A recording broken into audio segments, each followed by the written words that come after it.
Baie welkom by sessie 16 van module 3, waar ons in hierdie sessie bietjie gesels oor iets deel oor jou sekondêre roeping, maar ook hoe ons primêre roeping altyd en oral verskriklik belangrik bly.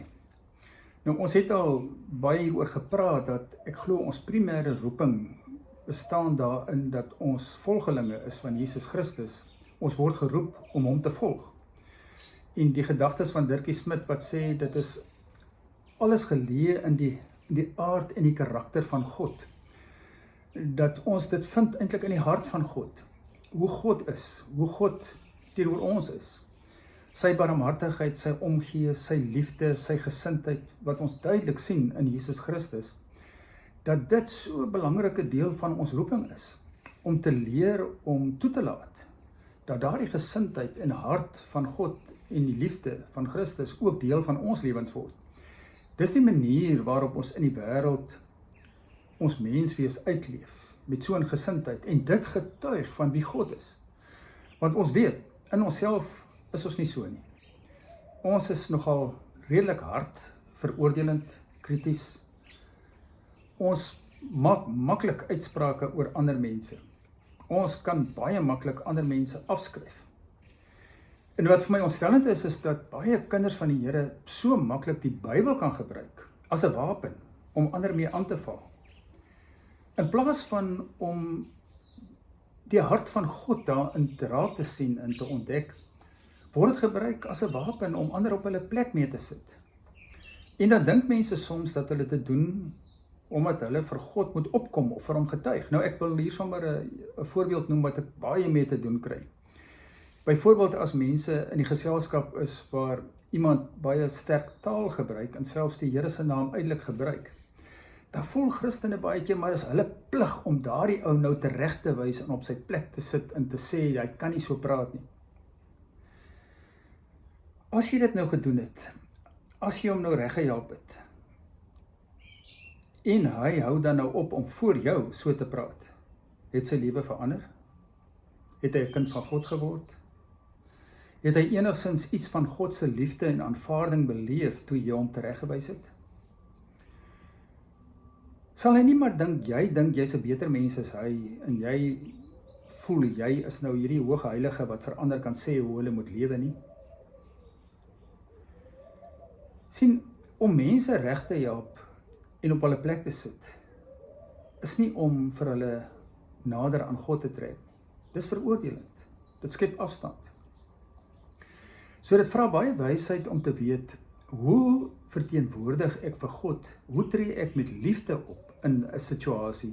Selfs wanneer dit vir my ongemaklik is en dit nie vir my lekker is om na so iets te luister of iets te beleef wat ek voel teen God se eer aangaan nie.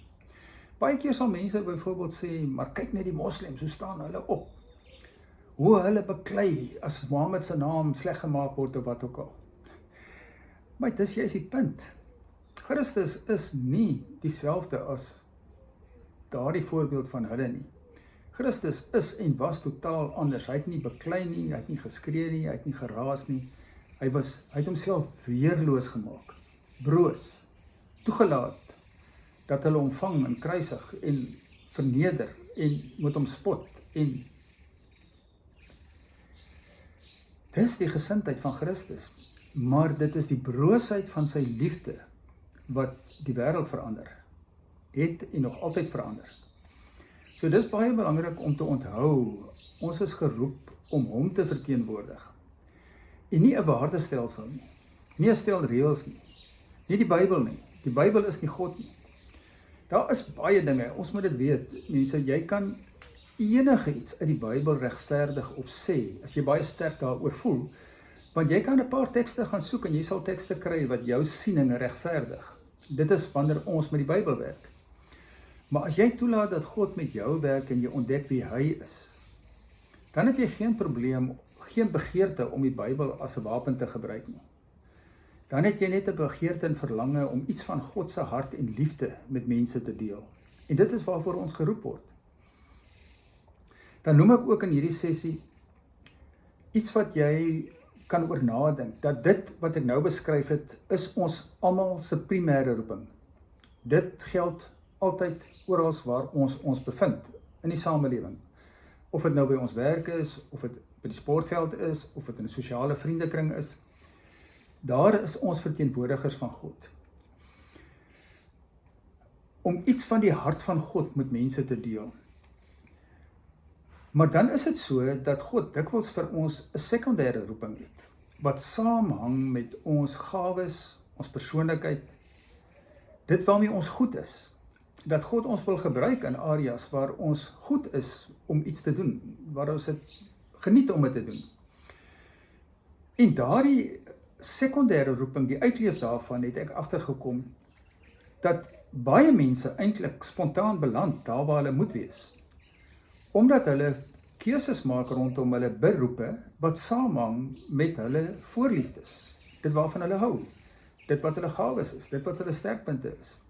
Maar hulle verstaan nie altyd dat hulle daar is dan om God te verteenwoordig op 'n spesifieke plek, dat dit 'n bedieningsveld is nie. Nou ek neem hier 'n paar voorbeelde uit my eie lewe. Byvoorbeeld, glo ek my primêre roeping is soos vir almal van ons om naby aan God te leef, om sy hart te leer ken, om gemeenskap met hom te hê, om te kyk waarmee God besig is, te luister na hom, te hoor wat hy sê. Maar my sekondêre roeping, baie beslis, het die Here vir my duidelik gemaak, is rondom disippels, om mense te gelei op 'n pad van disippelskap. En daarom om materiaal te ontwikkel rondom disippelskap. En om mense ook persoonlik te begelei rondom disippelskap. Dit hang saam met my gawes en my persoonlikheid en dit wat ek geniet om te doen. En net so byvoorbeeld vir Moeder Teresa, haar primêre roeping was om naby God te leef, om sy hart te leer ken, om sy liefde te ervaar, om te luister wat hy sê, om te kyk wat hy doen.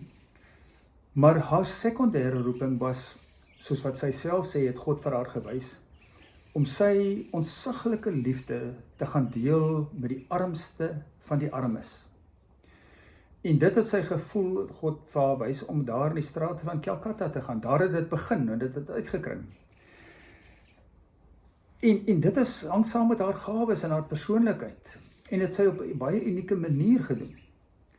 En so kan dit vir baie mense wees, dat jou primêre roeping bly altyd om God te leer ken vir wie hy is, om net sy kind te wees, om sy hart te leer ken, om te leer luister na hom, om raak te sien wat God vandag vir jou wys, wat hy met jou deel, wat op sy hart is, om oop te wees vir dit wat God vir jou wys in alle situasies, of dit by die werk, of by die sport, of by die sosiale geleentheid is. En dan jou sekondêre roeping mag saamhang met jou gawes en persoonlikheid. Dit mag wees dat dit is daar waar jy reeds werk. Dit mag soms wees dat God jou ook na 'n nuwe plek toe vat. Baie mense verander vandag gereeld van ook werksarea of die terrein waar hulle werk. Maar dit is iets wat gewoonlik saamhang met dit wat jy goed kan doen.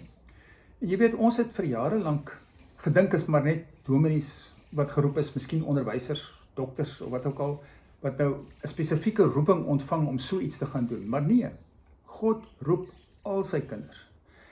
En daar is nie net sekere beroepe waarin jy jou roeping kan uitleef nie. Jy kan dit in alle beroepe doen.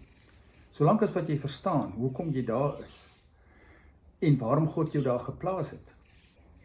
Nou die van julle wat nou al bietjie ouer is sal weet dat daar hier in die vroeë 90er jare daar 'n geweldige sterk sendingbeweging ontstaan het met sendingkonferensies, 'n mobilisering van die kerk rondom sendingwerk om die wêreld in te gaan. Gemeentes het weer betrokke geraak by sogenaamde onbereikte groepe en volke. En daar sekere lande wat net geslote was, wat ons nie kon, waar Christene nie kon ingaan om die evangelie soontoe te neem nie. Nou wat my baie treffend vandag is hoe die situasie verander het. Hoe dit amper nie meer nodig is om na sogenaamde geslote lande toe te gaan nie, want die geslote lande se mense kom na ons toe. Kom na die weste toe. Kom na lande toe waar Christene teenwoordig is en die kerk teenwoordig is. Maar hoe ontvang ons hulle?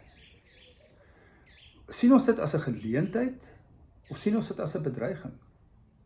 En hoekom sal dit 'n bedreiging wees as mense regtig in God se hande en sy diens is. God kan deur niks bedreig word nie. Dit kan net 'n bedreiging wees vir jou eie koninkryk, jou eie kultuur, jou eie manier van doen, maar nie vir God se koninkryk nie, nie vir God se kultuur nie. En ek glo, dit is 'n geleentheid wat as Christene dit raak sien, en die liefde van God ook uitleef op 'n praktiese manier teenoor hierdie sogenaamde vreemdelinge, dan kan so baie van hulle ook vir God leer ken. Is dit 'n ontsaglike geleentheid, maar dit vra weer, in wie se diens is jy? Dink bietjie goed hieroor na en praat met God daaroor.